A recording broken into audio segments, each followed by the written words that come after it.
Je m'appelle Julien Moreau, j'ai 45 ans, et j'ai passé 20 ans à faire ces métiers de l'ombre dont personne ne parle. Des horaires décalés, un travail silencieux, le genre de choses qu'on n'explique pas lors des dîners parisiens entre amis. Ma femme, Céline, disait autrefois que c'était ce qu'elle aimait chez moi, affirmant que j'étais stable, sur qui l'on pouvait compter. Mais quelque part en cours de route, tout a changé. L'audience de conciliation devait être simple, liquidation du régime matrimonial, séparation nette. C'est ce que son avocat réclamait depuis le début, et j'avais accepté presque tout. Le pavillon en banlieue, les comptes bancaires, et même la Peugeot qu'elle conduisait à peine. Je n'ai pas discuté, je ne l'ai pas interrompu. C'est d'ailleurs ce qui la dérangeait le plus. Elle n'arrêtait pas de me jeter des regards furtifs comme si elle cherchait une réaction de ma part, comme si elle en avait besoin. Mais je suis resté silencieux parce que quelque chose clochait. Pas seulement ce qu'elle disait au tribunal, mais tout ce qui avait précédé. Ce coup de fil tardif qu'elle était allée prendre sur le balcon, ces documents qu'elle avait soudainement cessé de laisser traîner sur la table du salon, et la façon dont son avocat n'arrêtait pas de m'observer comme s'il attendait que je fasse un faux pas. Je n'aurais pas dû remarquer tout cela, mais je l'ai fait. Et assis là, à l'entendre dire que je n'avais rien bâti, j'ai compris qu'elle comptait sur mon silence. Ce qu'elle ignorait, c'est que je n'étais pas celui qui naviguait à l'aveugle. Céline et moi n'avions pas toujours été ainsi. Nous nous étions rencontrés à la fin de notre vingtaine. À l'époque, j'enchaînais les gardes de nuit et rentrais épuisé, mais les choses étaient simples. Elle gérait la plupart des affaires courantes, les factures d'EDF, l'emploi du temps, tout ça. Je lui faisais confiance. Je n'avais jamais ressenti le besoin de vérifier quoi que ce soit. Ce fut ma première erreur. Il y a environ un an, les choses ont commencé à basculer. De petits détails d'abord. Elle a commencé à prendre ses appels dans une autre pièce en disant que c'était pour le travail. Elle s'est mise à poser son téléphone portable face contre table. Elle verrouillait son ordinateur portable même lorsqu'elle s'absentait une minute. Je n'ai pas posé de questions. Non pas parce que je n'avais rien remarqué, mais parce que je voulais voir jusqu'où cela irait. Puis sont venus les changements financiers. Elle a insisté pour réorganiser nos comptes en affirmant que cela faciliterait notre prélèvement à la source pour les impôts. Je l'ai laissé faire. Je lui ai donné accès à tout.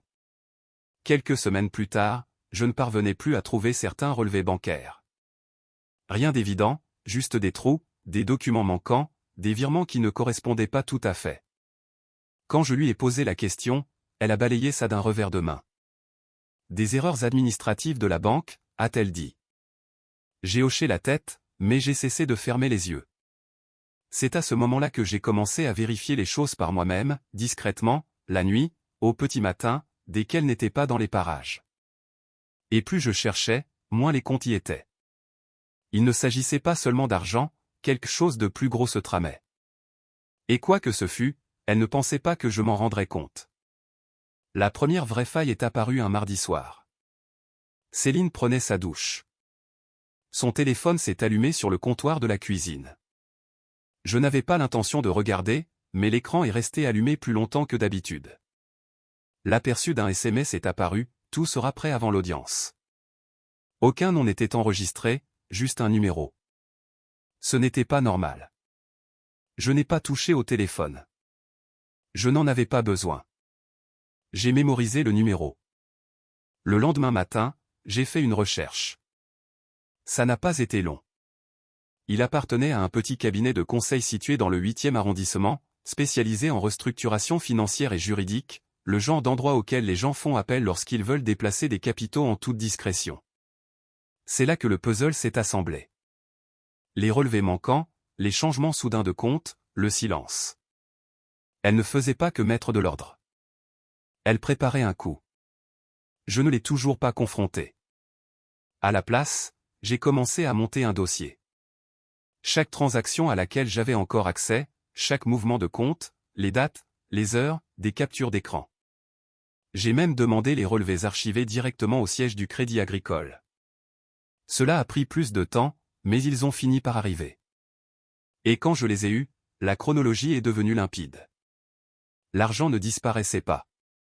Il était transféré, étape par étape, vers des comptes qui n'avaient aucun lien avec moi, du moins en apparence. C'est là que j'ai compris ce que j'avais sous les yeux. Ce n'était pas le fruit du hasard. C'était planifié avec soin depuis des mois. Et la date du tribunal? Ce n'était pas juste une audience de divorce. C'était l'ultime étape de son plan. Elle pensait avoir tout couvert. Ce qu'elle ignorait, c'est que j'avais déjà commencé à reconstituer le puzzle. La vérité ne m'a pas frappé d'un coup. Elle est apparue par bribes.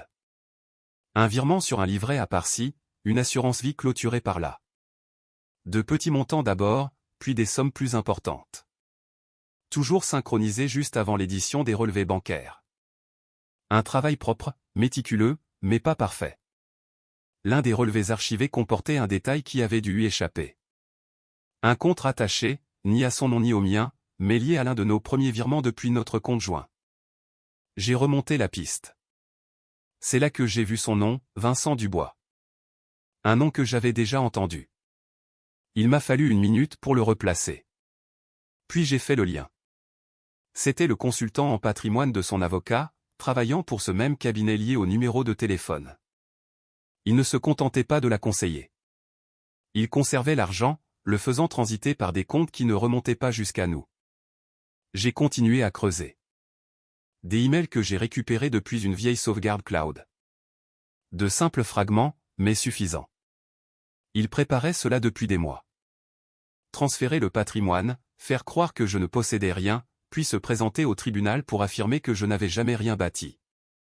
Aucune contribution financière, aucune réclamation possible, une sortie nette avec tout en sa faveur. Je suis resté assis là, à fixer mon écran pendant un long moment. Sans colère ni surprise, j'étais juste lucide. Car désormais, je comprenais toute la manigance. Et une fois que vous avez une vue d'ensemble de l'échiquier, vous arrêtez de réagir. Vous commencez à placer vos pions. Elle pensait que l'audience marquerait la fin. Pour moi, c'était le moment où j'allais la laisser s'enfermer toute seule. Je ne l'ai pas confrontée, je n'ai pas changé ma routine. Au contraire, je lui ai facilité la tâche. J'ai signé les documents du notaire sans hésitation. J'ai accepté les délais. Je l'ai laissé croire que j'avais complètement décroché. C'était essentiel. Car au moment où elle s'est sentie en sécurité, elle a cessé d'être prudente. J'ai alors commencé à resserrer le piège discrètement. J'ai demandé l'historique complet des transactions sur les 2 dernières années. Pas seulement des synthèses, mais des données brutes. Les identifiants bancaires IBAN, les comptes liés, chaque strate financière. Cela a pris du temps, mais les schémas finissent toujours par apparaître quand on cherche assez longtemps. J'ai aussi parlé à quelqu'un de confiance. Pas un ami, mais un expert comptable spécialisé en fraude avec qui j'avais travaillé il y a des années. De façon officieuse au début. Je n'ai pas donné de nom. Je lui ai juste montré la structure des montages. Il n'a pas dit grand-chose. Il a simplement hoché la tête et m'a dit, ils ont précipité la dernière phase. C'était tout ce dont j'avais besoin. J'ai continué à monter mon dossier. Des sauvegardes, des copies physiques horodatées. Chaque élément parfaitement organisé. Simple, clair et irréfutable. Et puis j'ai fait une dernière chose. J'ai complètement arrêté de toucher aux comptes. Plus aucune connexion, aucun changement, rien qui puisse les alerter. Car s'ils vérifiaient, je voulais que cela donne l'impression que j'avais abandonné. Pendant ce temps, j'ai enclenché une ultime requête. Un signalement formel pour fraude fiscale auprès de Tracfin, déposé discrètement et programmé pour atterrir juste après que le tribunal aurait tout validé. Pas avant, après. Car le timing était crucial. Il pensait pouvoir s'en tirer à bon compte. Je m'assurais qu'il fonce tout droit dans un mur dont il ne pourrait pas se relever. Au moment où nous sommes retournés au tribunal judiciaire, tout était en place. Céline avait l'air détendue, et même plus que détendue, elle était confiante. Son avocat était dans le même état d'esprit, calme, préparé. Il a fait glisser un dossier sur le bureau comme si l'affaire était déjà pliée. Je ne l'ai pas ouvert, je n'en avais pas besoin. Le juge a commencé par les questions de routine. Le patrimoine, les accords amiables, les positions définitives. Céline a répondu rapidement, comme si elle avait répété son texte. Julien n'a eu aucune implication directe dans la constitution de nos finances, a-t-elle dit. J'ai tout géré moi-même. Je suis resté silencieux. Le juge s'est tourné vers moi. Êtes-vous en désaccord? J'ai secoué la tête. Non, monsieur le juge. Cela les a pris au dépourvu. Son avocat s'est légèrement penché en avant, m'observant, dans l'attente. Puis est arrivée l'étape finale. Ils ont soumis leur bilan financier. Propre, organisé, dépouillé de tout superflu, exactement comme ils l'avaient planifié. Des actifs réduits au minimum, une exposition limitée, rien qui ne puisse être relié au transfert que j'avais retracé. Sur le papier, je ne possédais rien. Le juge l'a examiné un instant, puis a levé les yeux vers moi. Monsieur Moreau, a-t-il dit, y a-t-il quelque chose que vous souhaitez ajouter avant que je ne rende ma décision? C'était l'instant qu'ils attendaient, celui où j'étais censé contester, me battre, réagir. Je n'ai rien fait de tout cela. J'ai glissé la main dans ma pochette. Sans précipitation ni lenteur, d'un geste assuré, et j'ai posé un seul document sur la table. Juste une chose, ai-je dit. Un silence de plomb a envahi la pièce. Car ce que j'avais déposé ne faisait pas partie de leur plan. Ce n'était ni une plaidoirie ni une pile de dossiers. Juste un document unique. Simple, sobre, facile à lire. Le juge s'en est saisi. Son expression a changé à mi-lecture. Maître, a-t-il dit en regardant l'avocat de Céline, êtes-vous au courant de ce dépôt de pièces? Son avocat n'a pas répondu tout de suite. Il a pris le papier, l'a lu une fois, puis une seconde fois. Cette arrogance avec laquelle il était entré s'est évaporée. Cette pièce n'a pas été communiquée, a-t-il déclaré. Non, en effet, a rétorqué le magistrat. Céline s'est penchée en avant. Qu'est-ce que c'est? Personne ne lui a répondu. Car maintenant le juge feuilletait les pages en annexe. Les parcours des transactions, les comptes liés, les noms. Vincent Dubois. C'est à ce moment-là qu'elle l'a vu. Son visage n'a pas seulement blêmi. Il s'est figé. Ce document fait l'état d'un signalement fiscal et d'une demande de contrôle des comptes en cours, a dit lentement le juge. Déposé préalablement à l'audience d'aujourd'hui. Il a regardé fixement son avocat. Accompagné de preuves indiquant des mouvements d'actifs non déclarés. Un silence lourd, irrévocable. Je n'ai rien dit. Je n'en avais pas besoin. Le juge a reposé les papiers. Nous n'allons rien clôturer aujourd'hui, a-t-il déclaré.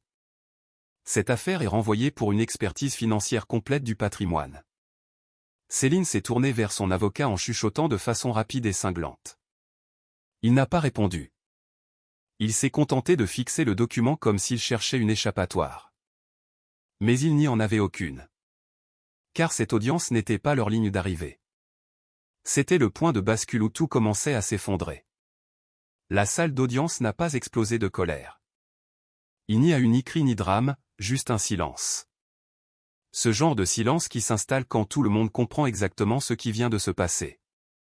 Céline ne m'a pas regardé. Pas une seule fois. Elle a gardé les yeux fixés sur la table comme si, en restant suffisamment immobile, tout cela pouvait s'annuler. Mais cela ne s'est pas produit. L'enquête a avancé rapidement après ça, plus vite qu'il ne l'avait prévu.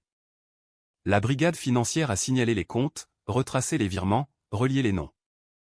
Vincent Dubois n'est pas resté silencieux bien longtemps. Les gens comme lui le font rarement quand la pression judiciaire monte. En quelques semaines, tout ce qu'ils avaient essayé de dissimuler a été remis au grand jour. Chaque euro, chaque étape, chaque décision. La justice n'a pas seulement rouvert le dossier. Elle l'a entièrement réécrit. Transparence financière totale, pénalité pour dissimulation, poursuite pénale. La version de l'histoire racontée par Céline ne tenait plus debout. Pas face aux chiffres qui parlaient d'eux-mêmes. Je n'ai pas cherché à réclamer quoi que ce soit de plus. Je n'en avais pas besoin. Ce qui m'appartenait m'est revenu. Ce qui n'était pas à moi est resté à sa place. La dernière fois que je l'ai vue, c'était lors d'une audience de suivi. Elle avait l'air différente. Pas en colère, juste fatiguée. Comme quelqu'un qui réalisait enfin que son plan avait échoué.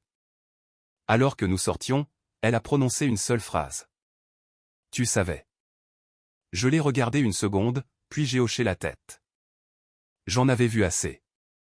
C'était tout. Pas de grand discours, pas de cri de victoire, juste la vérité. Et parfois, c'est tout ce qu'il faut.